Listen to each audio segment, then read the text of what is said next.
Paz de Jesus, um abraço carinhoso para quem nos acompanha ao vivo e também para aqueles que ouvirão ou assistirão depois da gravação desse dia. Hoje é domingo, dia 2 de agosto, mas depois, quando a nossa celebração vai para a internet, muita gente ainda chega a buscar a palavra de Deus através da nossa gravação. Então, que a nossa oração atravesse o tempo e abençoe aqueles que chegarão em nós depois de nós termos saído daqui. Amém. Então, se tem lugar ao seu lado, por favor, levanta a sua mão. E as pessoas têm bastante gente em pé lá atrás. Se quiserem se aproximar para sentar, vamos tentar. Nós vamos ler a palavra de Deus no Apocalipse, o capítulo 7. O livro do Apocalipse, o capítulo 7. Se você já encontrou na sua Bíblia, ore comigo. Que não haja embaraço e empecilho para o discernimento da Tua palavra, para a compreensão da Tua palavra, para o acolhimento da Tua palavra, para o frutificar da Tua palavra nos nossos corações. Te pedimos que seja assim, Pai, para a glória do Teu nome, em nome de Jesus. Amém. Apocalipse é uma carta pastoral, é uma carta enviada por Jesus à sua igreja em tempo de tribulação, em tempo de sofrimento, mas especialmente em tempo de perseguição. O Império Romano está no controle da realidade considerada civilizada da época. César, o imperador, é a autoridade máxima, é autodenominado Deus, autodenominado Filho dos Deuses ou Filho de Deus. Ele se chamava a si mesmo de Salvador, ele se chamava a si mesmo de Senhor. E toda e qualquer iniciativa e mínimo movimento de rebelião dentro das fronteiras do Império Romano, Roma respondia e reagia a isso com um braço forte e com cruel violência. Quando os cristãos surgem nesse cenário, afirmando que Jesus, que fora morto, ressuscitou ao terceiro dia, está vivo, e que Jesus Cristo é o Senhor. Quando os cristãos começam a dizer que sua lealdade não é a César, o imperador, mas é a Jesus Cristo, o Senhor. Quando os cristãos começam a dizer que Kyrios, o Senhor, não é César, que Kyrios é um título que somente é legítimo para Jesus Cristo, o Cristo vivo.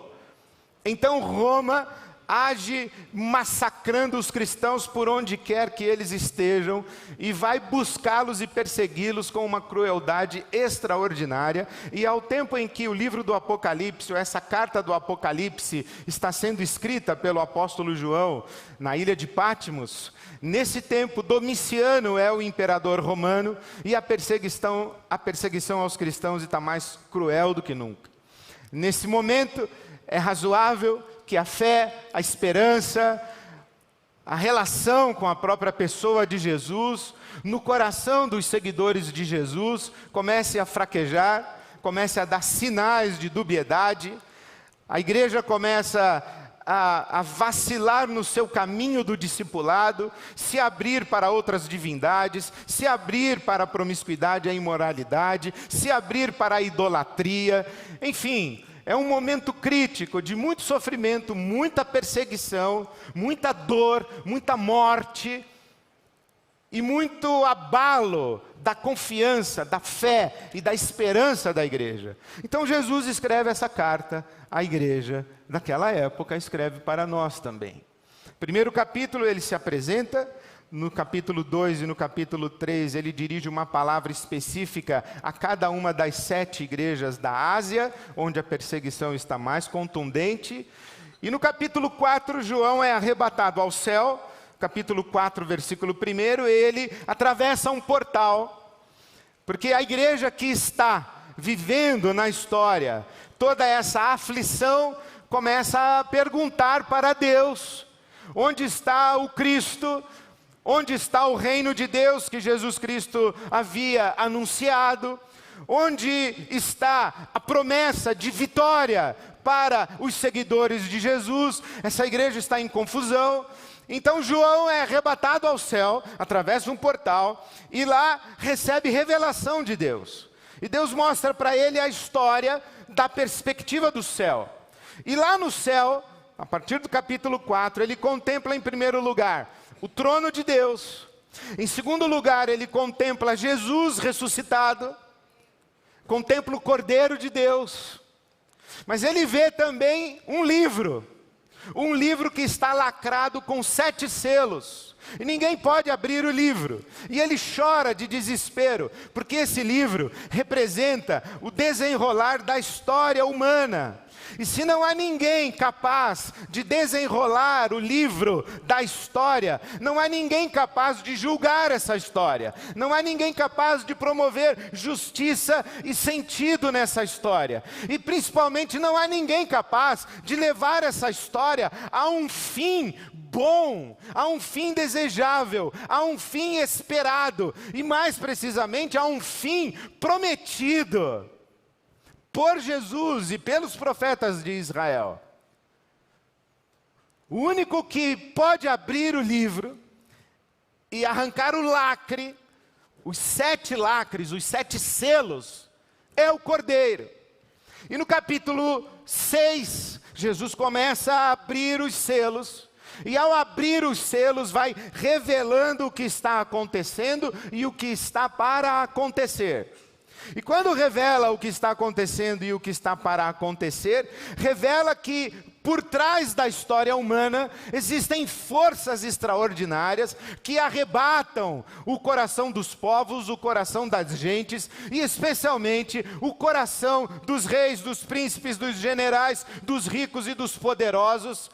E estes que pretensamente estão no comando da história, estão tomando decisões que afetam multidões e milhares de pessoas, estão fazendo leis e estabelecendo critérios de desenvolvimento de sociedade que afetam milhões e milhões de pessoas. Especialmente estas pessoas recebem o julgamento de Deus.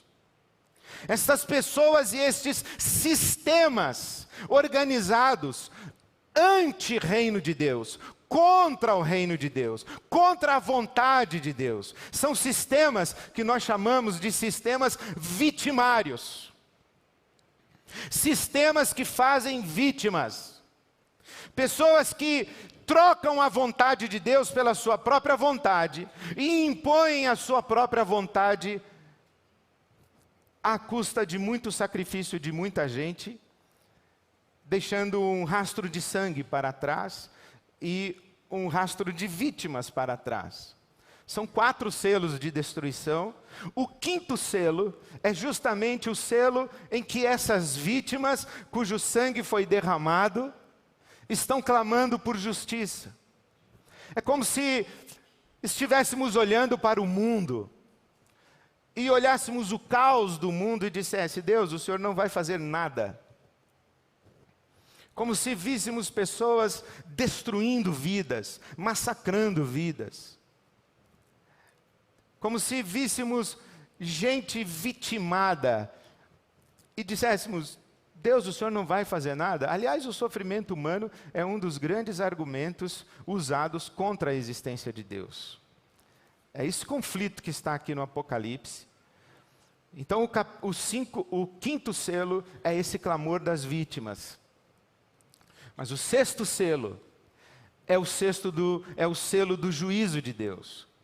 Quando Deus diz o seguinte: eu vou interromper esse ciclo de maldade, de destruição e esse processo vitimário, e eu vou destruir esses sistemas organizados na base da violência e da injustiça. E os versículos de 12 a 14 do capítulo 6 do Apocalipse mostram um colapso do mundo natural. E os versículos de 15 a 17 mostram o colapso do mundo social.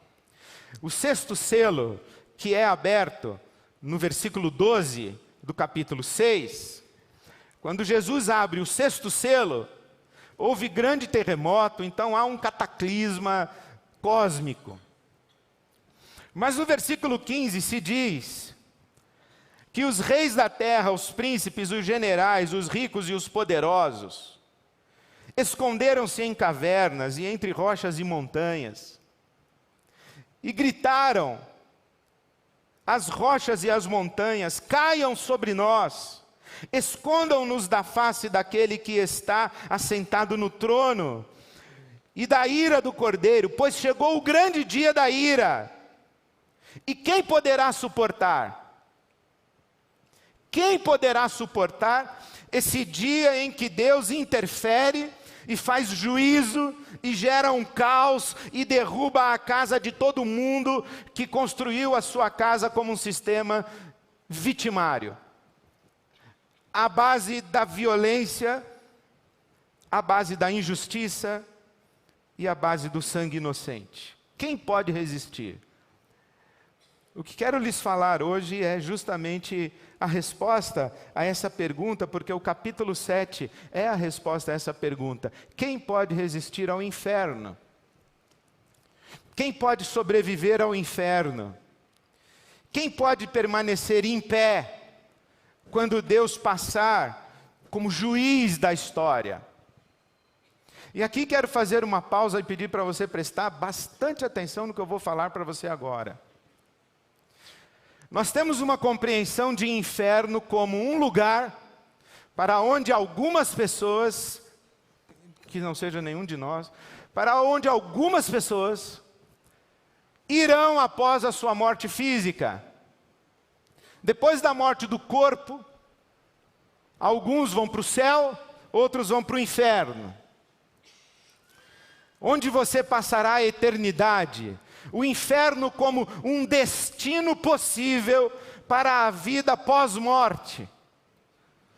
Mas não é desse inferno que eu quero falar. Desse destino possível para a vida pós-morte. Não é desse inferno que eu quero falar. Eu quero falar do inferno que existe aqui e agora. Porque não é essa lógica pós-morte e pós-fim do mundo que eu estou usando para ler o Apocalipse. O tema da nossa série é Apocalipse, o eterno agora. Agora. Eu estou falando de um inferno que existe aqui na cidade de São Paulo, nos cortiços, nos apartamentos de cobertura na Zona Sul, nas mansões dos Jardins, na grande periferia da nossa cidade. Eu quero falar do inferno que existe na economia da nossa cidade, na política da nossa cidade. Meu Deus, a política da nossa cidade. Eu não quero entrar nesse assunto porque é infernal.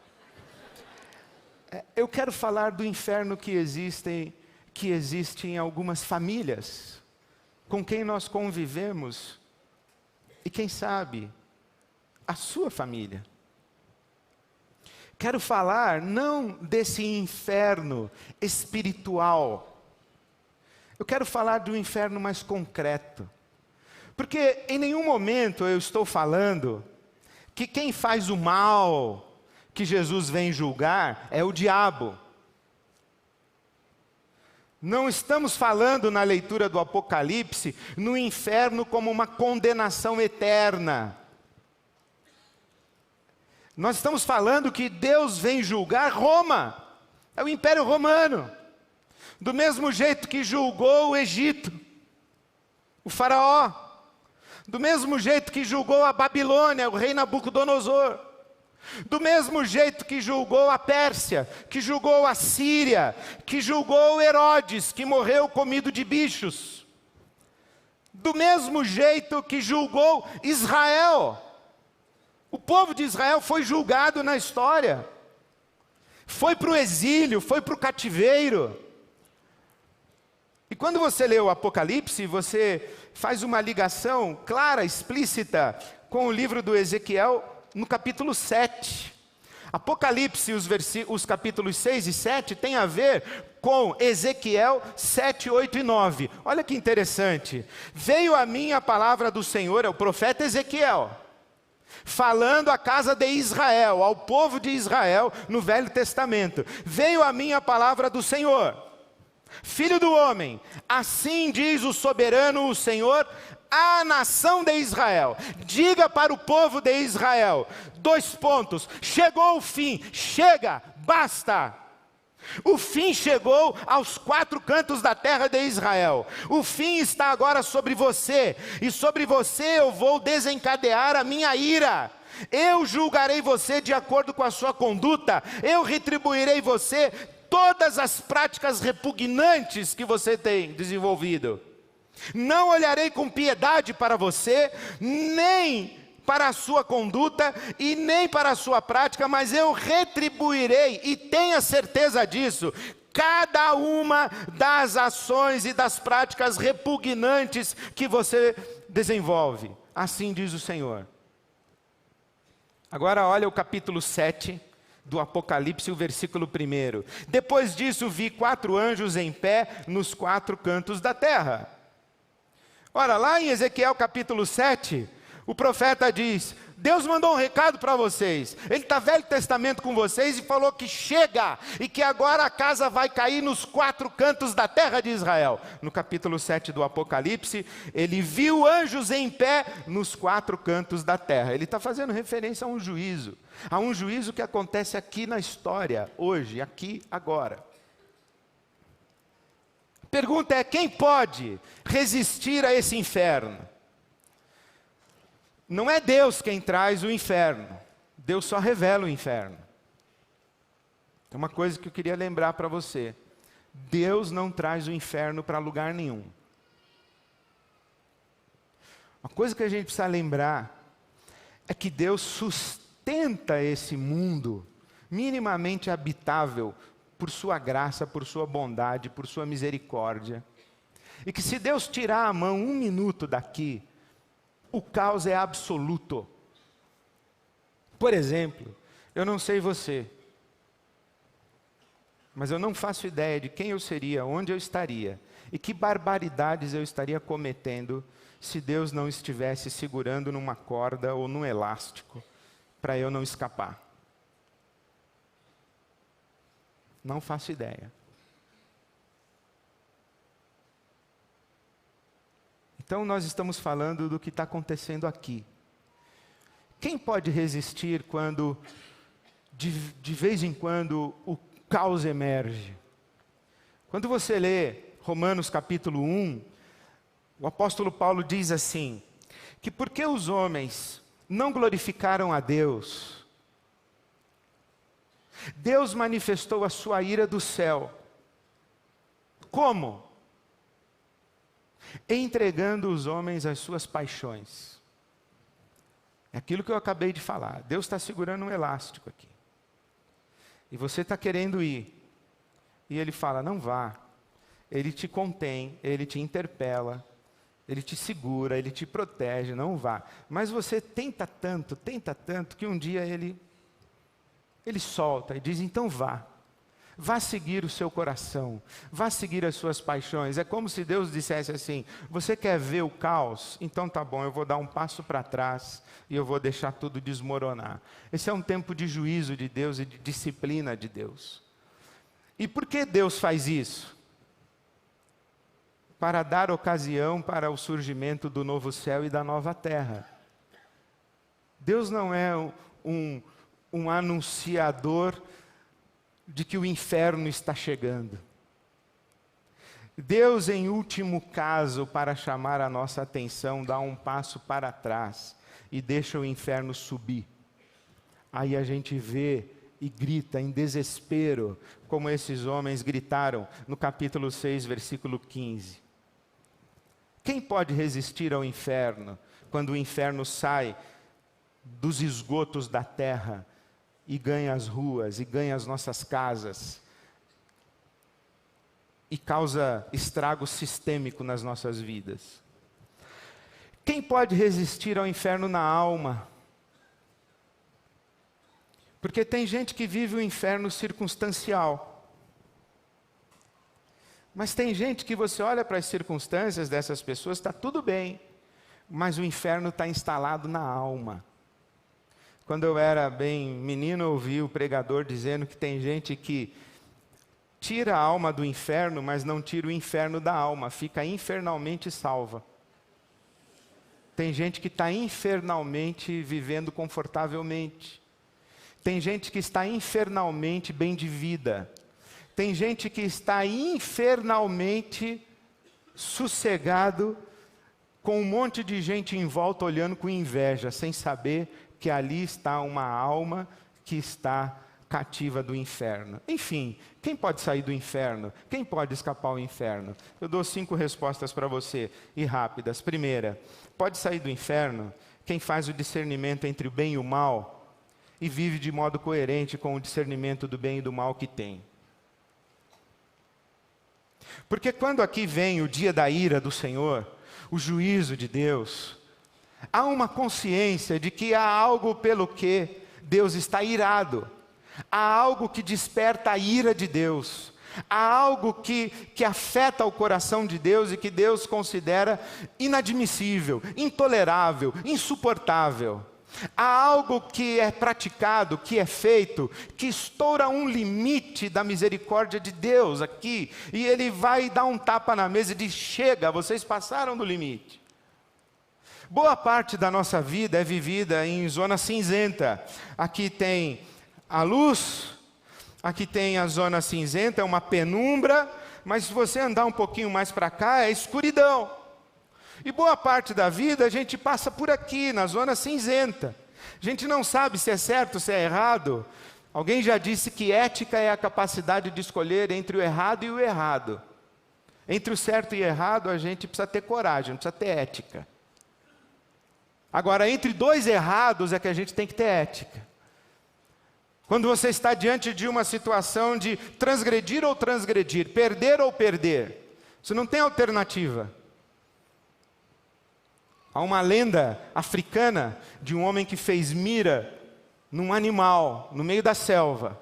E quando ele fez a mira, um macaquinho pousou no ombro dele aqui e disse: se você apertar o gatilho, seu pai morre. E se você não apertar o gatilho, sua mãe morre. Aí precisa de ética. Aí precisa de consciência. Aí precisa saber tomar uma decisão. E boa parte da nossa vida é aqui, nesse mundo não ideal, nesse mundo de sistemas vitimários, nesse mundo iníquo, mal. Boa parte da nossa vida é zona cinzenta. Mas a gente sabe o que é luz e a gente sabe o que é escuridão. A questão é quando é que a gente sabe que está passando da penumbra para as trevas? Como é que a gente sabe se não está esticando o elástico demais? Quem escapa do inferno é esse alguém que tem essa consciência sensível do limite que Deus estabelece chamando de intolerável, inadmissível. Você sabe na sua vida qual é o seu limite? Qual o limite de Deus para você? O limite de Deus para você é diferente do limite de Deus para mim. Você sabe quais são as áreas de fraqueza da sua vida? E que se você ficar atravessando essa fronteira muito, daqui a pouco o inferno sobe do esgoto e inunda a sua casa.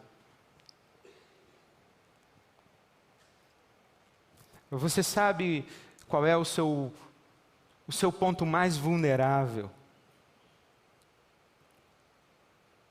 Você sabe o que lhe faria negar a Jesus e abrir mão das suas crenças e dos seus valores? As pessoas que escapam do inferno, elas sabem. E elas cuidam muito bem das suas fronteiras.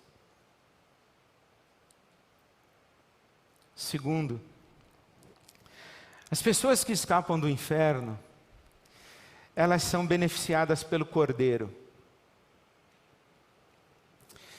Olha o que diz o versículo 10. A salvação pertence ao nosso Deus, que se assenta no trono, e ao Cordeiro. Veja o que diz o versículo 13. Porque João vê uma multidão de pessoas louvando a Deus e cantando glória, sabedoria, ação de graças, honra, poder, força, sejam ao nosso Deus para todo sempre, amém. É uma multidão de gente que não se pode contar. E alguém então aparece diante de João e diz: quem são estes que estão vestidos de branco e de onde vieram? E João responde: não sei. Versículo 14. Estes são os que vieram da grande tribulação e lavaram as suas vestes e as alvejaram no sangue do Cordeiro. Veja o que diz o versículo 17. O Cordeiro, que está no centro do trono, será o seu pastor, ele os guiará às fontes de água viva, e Deus enxugará dos seus olhos toda lágrima. O protagonista aqui é o Cordeiro. Não são os justos, não são as vítimas, é o Cordeiro. Quem escapa do inferno? Quem é beneficiado pelo Cordeiro? E eu gosto de pensar e de acreditar que no mais longínquo recanto dessa terra, onde o Evangelho de Jesus ainda não chegou, o Cordeiro já chegou. O sangue do Cordeiro alcança. E qualquer pessoa que do meio da sua aflição, do seu sofrimento, vítima da injustiça, no meio da perseguição, no meio do desespero, da desesperança, que encontra um alento e um fôlego de vida, é porque o Cordeiro de alguma forma abençoou essa gente. Nós não podemos imaginar que somente as pessoas que ouviram o Evangelho e que disseram sim, respondendo que aceitam Jesus como Salvador, e que abraçaram a Jesus nas 4 leis espirituais: você é pecador, Deus tem um plano para a sua vida, Jesus te ama, e você tem que recebê-lo como seu Salvador. Eles disseram sim. Somente essas pessoas estão sustentadas pelo Cordeiro? Não. Há pessoas de toda raça, tribo, língua e nação. Gente que não se pode contar. Gente que não foi alcançada ainda pela igreja, mas foi alcançada pelo sangue do Cordeiro. Porque o Cordeiro foi morto desde antes da fundação do mundo. A cruz é conhecida desde antes da fundação do mundo. Novamente, o pregador que me ensinou na minha adolescência, antes de Deus dizer haja luz, ele disse haja cruz. É a cruz que sustenta todo o universo. É o Cordeiro que sustenta todo o universo. Não são as nossas virtudes, mas é o sangue do Cordeiro. É o sangue do Cordeiro.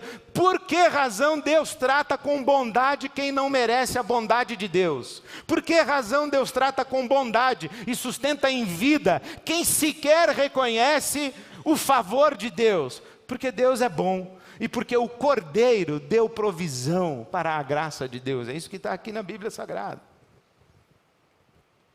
Terceiro, quem escapa do inferno? Aqueles que têm uma profunda consciência de que foram eleitos para a vida. Esses escapam do inferno. Não me pergunte se eu acredito que todo mundo foi eleito para a vida, porque eu acredito. Eu acredito nisso. Que Deus elegeu todo mundo para a vida. A grande questão é que a maioria esmagadora dos seres humanos não sabe disso. Eles não sabem que foram eleitos por Deus para a vida. E, portanto, eles atravessam a vida com medo da morte. Aqueles que têm uma consciência de que foram marcados pelo Cordeiro, que foram selados pelo Cordeiro, de que pertencem ao Cordeiro, esses superam o inferno, sobrevivem ao inferno, eles estão acima de qualquer inferno, inclusive do inferno da sua alma. Veja o que diz aí o versículo de número 3. Não danifiquem nem a terra nem o mar. Aqueles anjos lá que iam acabar com os 4 cantos da terra. Vem um anjo que diz assim: não danifiquem nem a terra nem o mar, nem as árvores, até que selemos as testas dos servos do nosso Deus. Então ouvi o número dos que foram selados, 144.000 de todas as tribos de Israel. Aí segue a lista das tribos de Israel, e a lista está todinha errada. Prestou atenção? A lista está errada. Não aparece a tribo de Dan, não aparece a tribo de Efraim, aparece a tribo de Levi, que não deveria ter aparecido, aparece a tribo de Manassés. Está tudo errado aqui. O que quer dizer? 12 tribos de Israel. O povo de Deus, na sua totalidade, 144.000. Não são 144.000 pessoas que vão para o céu. É o povo de Deus, na sua totalidade, o quadrado de 12 vezes 1.000. Totalidade do povo de Deus. 144.000. Que compõem a totalidade do povo de Deus, e que é povo de Deus, não porque escolheu ser povo de Deus, mas porque foi escolhido por Deus para ser o seu povo.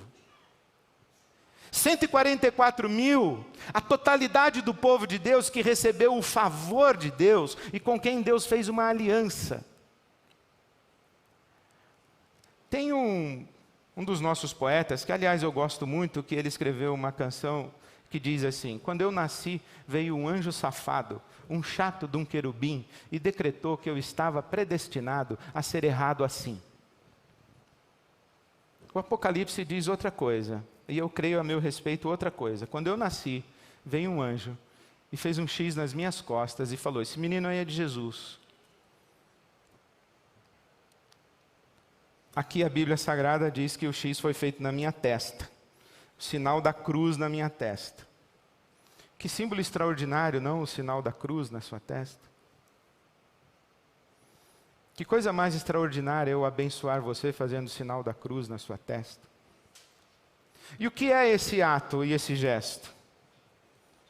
O que é esse gesto em que eu estou fazendo o sinal da cruz aqui? É um escudo. Eu estou vestindo um escudo. A cruz é o meu escudo. Eu sou de Jesus, eu pertenço a Jesus. Eu faço parte desse povo da aliança. Há uma discussão se os 144.000 equivalem à grande multidão que ninguém podia contar, de todas as nações, tribos, povos e línguas.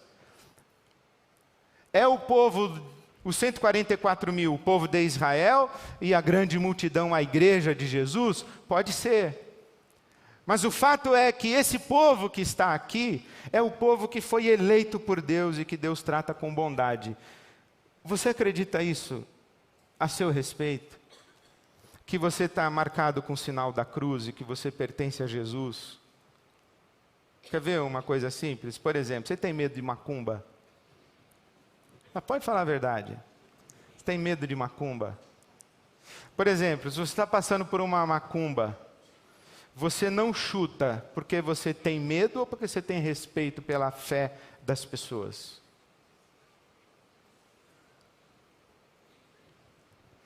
Você diz assim: eu não chuto porque eu respeito. E não deve chutar mesmo. Ou você não chuta porque você tem medo de que o bicho pegue você à noite? Se uma pessoa diz assim que levou o seu nome no terreiro e fez uma macumba para acabar com o seu casamento, roubar seu marido ou a sua mulher, fez uma macumba contra o seu negócio, jogou uma praga, meteu um olho gordo em cima de você, você tem medo dessas coisas? Não? Quer levantar a mão? Não. Agora sabe o que é pior? Tem gente que não tem medo de macumba, porque repete a palavra de Deus: maior é aquele que está em nós do que aquele que está no mundo. Mas tem medo de apóstolo, tem medo de bispo, tem medo de profeta, profetiza, tem medo de ser amaldiçoado pelo pastor, porque está fora da visão, porque está na rebeldia, porque saiu de lá e veio para Ibabe. Ou porque saiu daqui da Ibabe e foi para lá.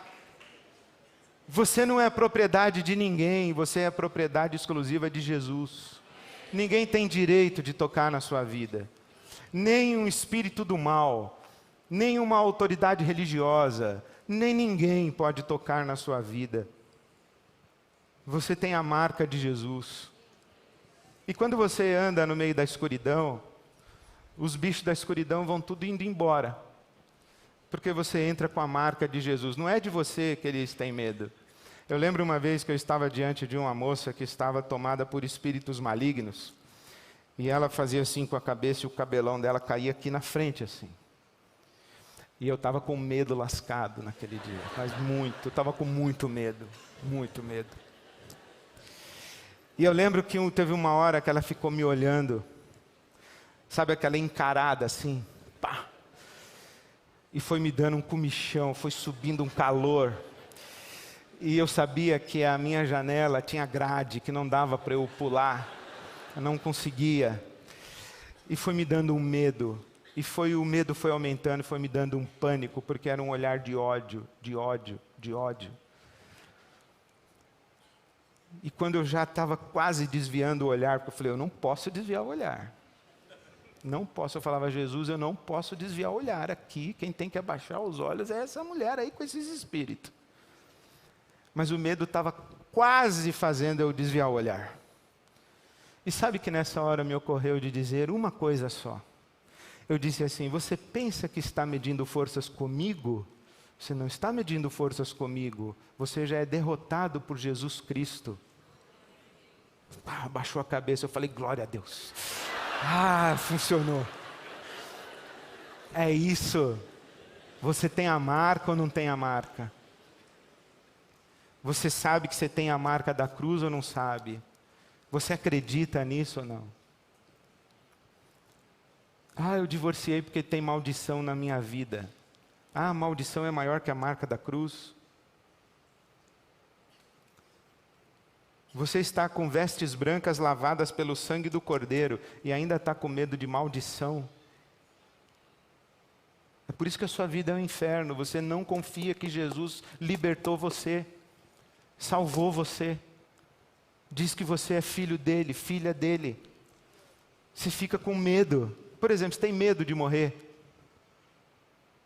Medo de notícia ruim? Você fala assim, quem é que tem medo de morrer? Ninguém tem. Medo de ficar desempregado? Um monte tem. Essa coisa da gente confiar no que Jesus fez por nós e de que nós somos o povo dele. E não importa, mesmo que a gente vá lá para a escuridão. Uma vez eu vi o testemunho do Varela. Os atletas de Cristo vieram na Ibabe e o Varela contou a história dele. Varela, ele frequentava terreiros das religiões afro, eu não sei como agora politicamente correto, como é que fala para não ser crime, nem ser desrespeitoso, já não sei mais. Macumba, o cara ia na macumba. E ele varria o terreiro. E um belo dia ele viu uma conversa do dono do terreiro com um sujeito lá, cliente. E o dono do terreiro dizendo assim, não dá para fazer trabalho contra esse aí não. Esse aí é da luz, esse aí é de Jesus, não dá para fazer. Aí o Varela falou assim, por que eu estou fazendo aqui nesse terreiro? Eu vou para esses caras da luz aí, que o trabalho não pega. Se converteu, entregou a vida a Jesus. Tem a marca da cruz. Você tem a marca da cruz, você confia no que Jesus fez por você. Que Jesus é o Senhor da sua vida, que não é o governo brasileiro, nem o mercado, nem a alta do dólar, nem a crise econômica do país. Se você acredita mesmo nisso, você tem que ser um povo em missão. Porque quem sobrevive ao inferno? Quem não tem medo do inferno? Quem invade o inferno? Quando Jesus diz, as portas do Hades não prevalecerão contra a minha igreja, ele está dizendo o seguinte, o Hades, o mundo dos mortos, a escuridão, o inferno, tem uma porta. Mas quando a minha igreja avançar contra essa porta, a porta não vai conseguir segurar a marcha da igreja. A igreja vai invadir a escuridão e levar a luz. O povo de Israel, os 144 mil, Era o povo que era eleito para ser luz para todas as nações. Era um povo em missão. Assim como a igreja é um povo em missão. Nós somos sal da terra, luz do mundo.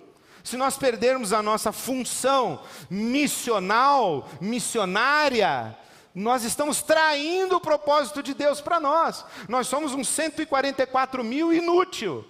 Então a gente vai lá, em nome de Jesus, e manda a escuridão andar para trás, e isso aí.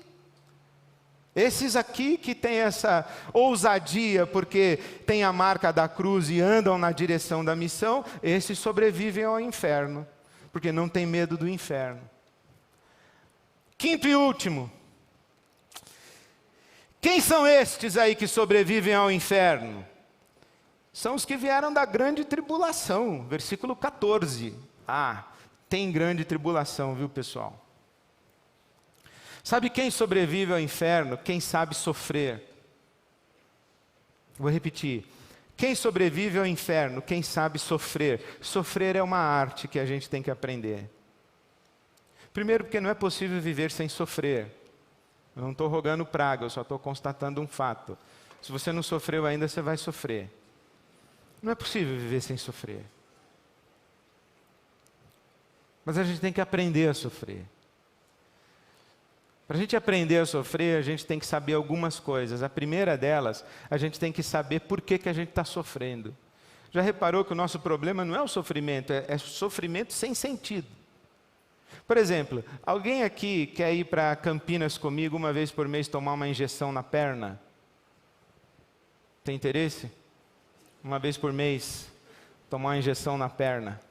Ou então, quer ir para Campinas comigo todo dia tomar uma injeção na perna? Não quer, né? Agora, se o médico falar para mim, Ed, sua perna está com um problema, eu vou ter que amputar, vou cortar daqui para baixo, vai embora toda a perna. Mas se você for para Campinas tomar uma injeção todo dia, você não precisa amputar a perna. Você acha que eu faço o quê? Mudo para Campinas. Vou morar do lado da farmácia. E se alguém falar assim, Ed, mas você está tomando injeção, como é que você suporta a injeção? Eu falo, adoro tomar injeção. Sou louquinho para chegar a hora da injeção. Gosto muito da injeção. Por quê? Porque por causa dessa injeção eu tenho perna. Quando a gente sofre, sabe por que sofre, e sabe que vale a pena o sofrimento que a gente está sofrendo, a gente sobrevive ao sofrimento. Uma outra coisa que a gente tem que saber, para saber sofrer, é que o sofrimento não vem de Deus. Porque quando a gente está sofrendo, às vezes, a gente está sofrendo pela nossa fidelidade a Deus. Mas às vezes a gente está sofrendo porque a gente vive num mundo que ainda não é o céu, pessoal. Aqui a gente sofre ainda.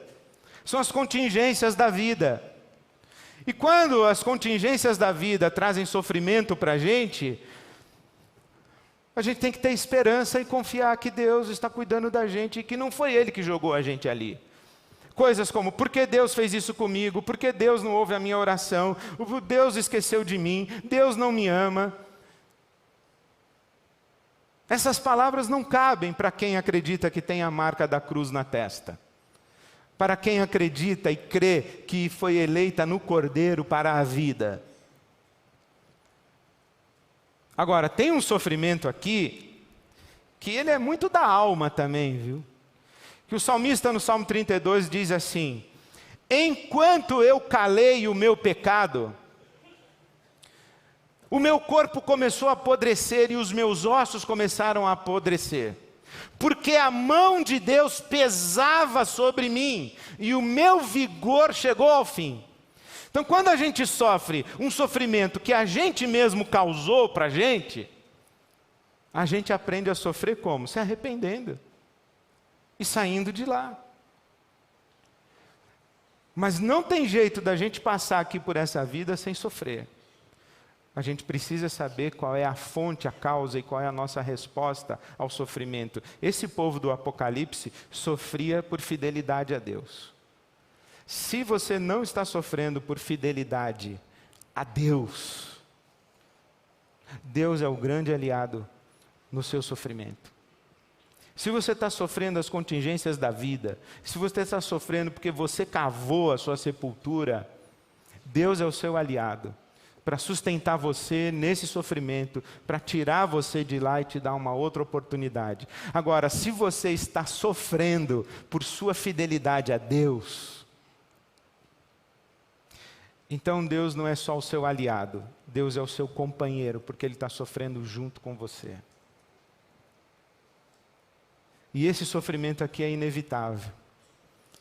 O sofrimento da fidelidade a Deus é inevitável. Jesus disse assim: o mundo me odiou, o mundo vai odiar vocês também.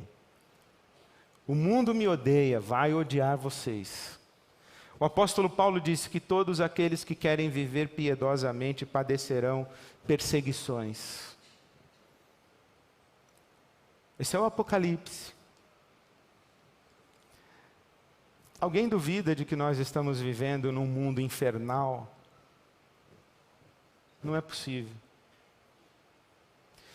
Sabe que eu lendo e estudando o Apocalipse, eu estou sentindo um peso na alma.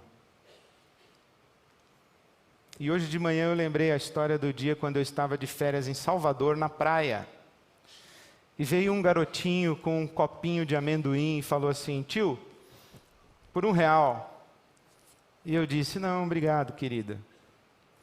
Aí ele pôs a mão assim dentro do saco de amendoim dele, pegou um punhadão assim, jogou na toalha e falou: por R$1. Falei: não, querido, obrigado. Aí já estava na toalha, já estava sendo constrangedor. Porque enquanto estava no copinho, ele podia jogar de volta no saco, mas na toalha já. R$1 também, que mas não queria amendoim, R$1. Aí ele pegou todo o saco de amendoim, colocou em cima da toalha e disse: tio, o saco todo por R$1.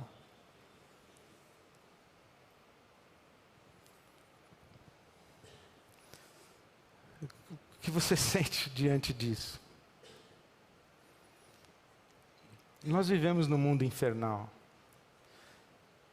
Nós vivemos num mundo de sofrimento, de dor e de tribulação. O Apocalipse foi escrito para a gente. Para lembrar para a gente que, olha, nesse mundo infernal, há um momento e há períodos quando Deus se levanta e interfere, diz chega e julga.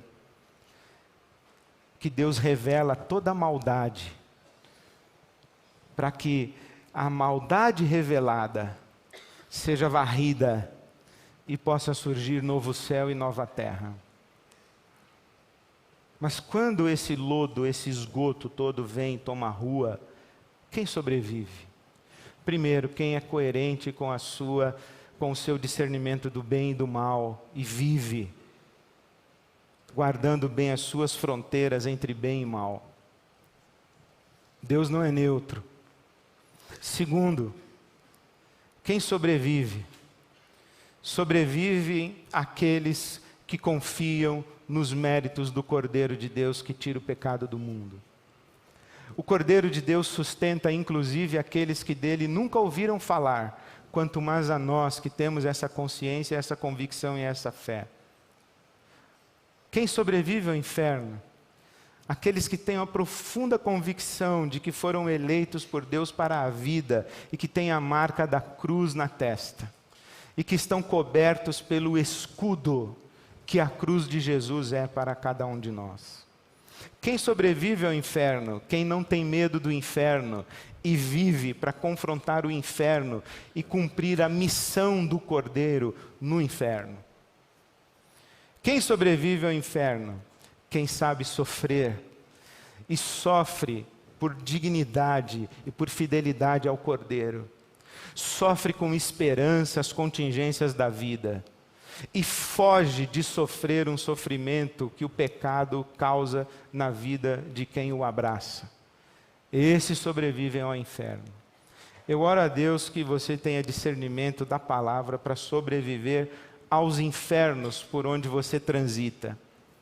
Eu oro a Deus que a sua casa não seja um inferno.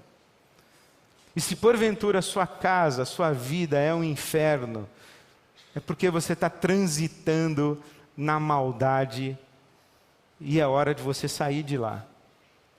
Eu oro a Deus para que, se esse inferno que está à sua volta seja causado por terceiros e não adianta, você não tem controle sobre os outros, eu oro a Deus que Deus arranque o inferno da sua alma, para que você consiga andar no inferno em missão e não como vítima do inferno. É isso que celebramos aqui nessa mesa. Nós vamos cantar daqui a pouco que, ao soar o nome de Jesus, há poder, a ressurreição, a vitória, a libertação. E nós hoje celebramos o Cordeiro. Quem é o Cordeiro?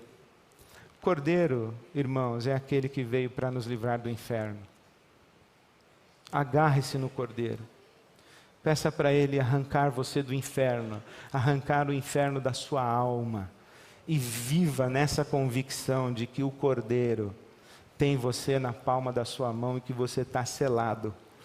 Tem uma cruz na sua testa. Celebre e clame ao Cordeiro hoje à noite. Que Deus nos abençoe. Amém.